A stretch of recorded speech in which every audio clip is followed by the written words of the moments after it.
নমস্কার বন্ধুরা, কেমন আছেন আপনারা সবাই? আজ আমি আপনাদেরকে দেখাবো আর মাছের তেল ঝাল রান্না।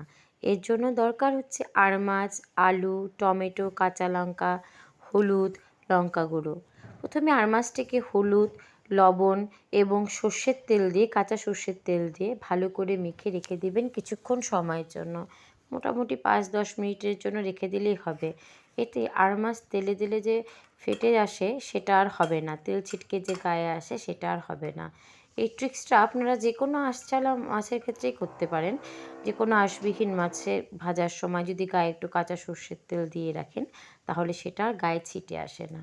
এরপর কড়াইতে সামান্য তেল দিয়ে দেওয়া হলো। তেলটাকে ভালো করে গরম করতে হবে, না হলে কড়াইয়ের গায়ে আর মাছ লেগে যাবে, যেহেতু আর মাছ একটু নরম প্রকৃতির।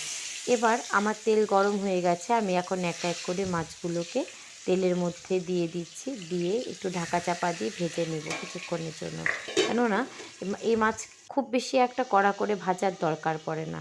মাছটা ভাজা হতে থাক, ততক্ষণে আমি একটা বাটির মধ্যে নিয়ে নিচ্ছি কিছুটা পরিমাণে হলুদ গুঁড়ো, লঙ্কা গুঁড়ো এবং কিছুটা পরিমাণে কাঁচা সর্ষের তেল। এই তিনটে মিশ্রণকে একসাথে গুলিয়ে একটা মিশ্রণ তৈরি করে নিচ্ছি। এখানে জিরে গুঁড়ো, ধনে গুঁড়ো কোনো কিছুই লাগে না। এখানে শুধু লাগে হলুদ গুঁড়ো, লঙ্কা গুঁড়ো এবং কাঁচা সর্ষের তেল। তেলের পরিমাণটা একটু বেশি লাগে, যেহেতু এর নামই হচ্ছে তেল ঝাল, তাই এই মাছের ঝোলে করতে গেলে পরে একটু সর্ষের তেলের পরিমাণটা আমাদের বেশি দরকার। দেখুন আমার মাছগুলো ভাজা হয়ে গেছে। এবার কড়াইয়ের মধ্যে আরও খানিকটা তেল যোগ করে তার মধ্যে দিয়ে দিলাম কালো জিরে। এবার আগের থেকে কেটে রাখা আলুগুলোকে ওই তেলের মধ্যে দিয়ে দিব। দিয়ে এবার আলুগুলোকে কিছুক্ষণ সময় ধরে ভাজতে হবে লাল লাল করে। দেখুন আলুগুলোকে ভালো করে ভেজে নেওয়া হচ্ছে। এই সময়ে আমি আলু ভাজতে ভাজতে তেলের মধ্যে আগের থেকে যে চিড়ে রেখেছি কাঁচা লঙ্কাগুলোকে, সেই লঙ্কাগুলোকে দিয়েও ভেজে নিব এবং যে টমেটো কুচি দিয়ে দেওয়া হলো। এবার এই টমেটো কুচি দেওয়ার পরে এর মধ্যে পরিমাণ মতো লবণ দিয়ে দিতে হবে। দিয়ে একটু ভালো করে তেলের সাথে মিশিয়ে এটাকে ঢাকা দিয়ে কিছুক্ষণ সময়ের জন্য ধরে ভাজতে হবে, যাতে টমেটোর কাঁচা গন্ধটা একদম চলে যায়। এতে কি হবে না, রঙে তরকারির রঙটাও খুব সুন্দর হবে। এখন আমি কিছুক্ষণ সময়ের জন্য এটাকে ঢাকা চাপা দিচ্ছি, যাতে টমেটোর কাঁচা গন্ধটা চলে যায়। দেখুন এখানে আমার টমেটো ভাজা, আলু ভাজা, কাঁচা লঙ্কা ভাজা সবই হয়ে গেছে। এবার আগের থেকে বাটির মধ্যে যে মিশ্রণটি গুলিয়ে রেখেছি সেটা আমি ওই তেলের মধ্যে দিয়ে দিলাম। দিয়ে এবার মশলাটাকে ততক্ষণ অবধি কষাবেন যতক্ষণ অবধি না মশলাটার থেকে তেল ছেড়ে আসছে। আর এক্ষেত্রে একটা কথা বলছি, খুব জোরে হাই ফ্লেমে রান্নাটা করবেন না। যে কোনো মশলা কষানোর সময় একটু গ্যাসের ফ্লেমটা কমিয়ে নিতে হয়। আমি যেমন বেশি লো টু মিডিয়াম ফ্লেমে রেখে রান্নাবাড়ি করি, খুব একটা বেশি হাই ফ্লেমে আমি মশলা কষাই না। দেখুন মশলাটা আরেকটু কষানো হবে। এভাবে মশলাটাকে ভালো করে তেলের মধ্যে নেড়ে চেড়ে দিয়ে একটু মিশিয়ে দিচ্ছি। এরপরে মশলাটা ভালো করে কষে গেলে পরে আমরা আগের থেকে ভেজে রেখেছি যে মাছের টুকরোগুলো, সেগুলোকে এক এক করে এই ভাজা কষানো মশলার মধ্যে দিয়ে আলতোভাবে মাছটাকে এপাশ ওপাশ করে মশলার মধ্যে একটু নেড়ে দেব।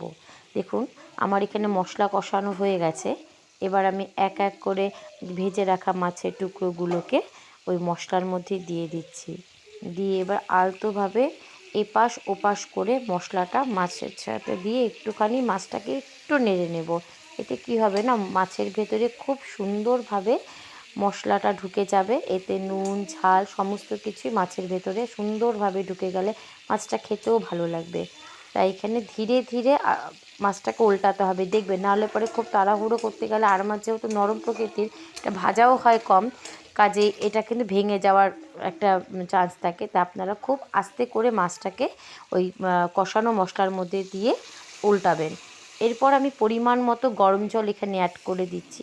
যে যেরকম ঝোল রাখবেন সে সেরকম জল দেবেন এক্ষেত্রে। তবে এই মাছে খুব একটা বেশি ঝোল দরকার পড়ে না, এটা যেহেতু তেল দিয়েই মেখে খাওয়া হয়, তেলটাই একটু বেশি লাগবে। দেখুন আমার এখানে ঝোল প্রায় ফুটে এসেছে, আর একটু টকবক করে ফুটে উঠলে ঝোলটাকে নামিয়ে রাখবো। ঝোলটা ভালো করে ফুটে উঠলে পরে ঝোলটাকে নামিয়ে রাখতে হবে না। আমার আর মাছের ঝোল কমপ্লিট হয়ে গেছে। দেখুন আর রঙটা কি সুন্দর এসেছে, বেশ লাল লাল ঝাল ঝাল, এটা খেতেও হয় ভালো। আমি বলছি আপনারা সবাই বাড়িতে একবার করে ট্রাই করুন।